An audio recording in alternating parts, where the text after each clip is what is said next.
So today I decided to go out in the storm to get some supplies.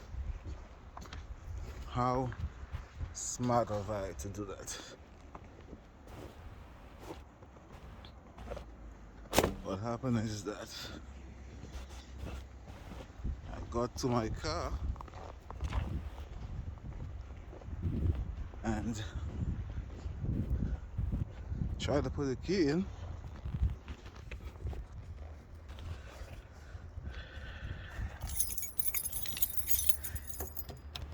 and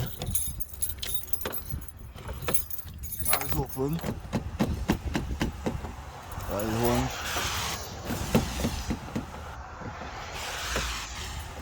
won't open up. Won't open. Now stupid me. I turned the key twice. Now I don't know if it's an Acura thing or Honda thing. Normally when you turn the key twice and you hold it, all your windows come down in Acura or Honda. I don't know for other models. Guess what happened?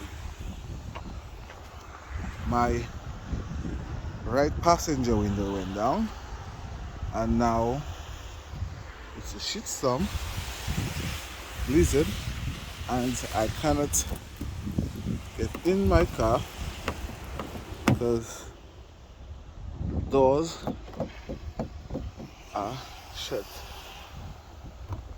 and I have no way of getting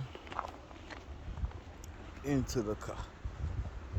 And if I leave it like that, by tomorrow morning my car would just be filled with snow. What am I to do?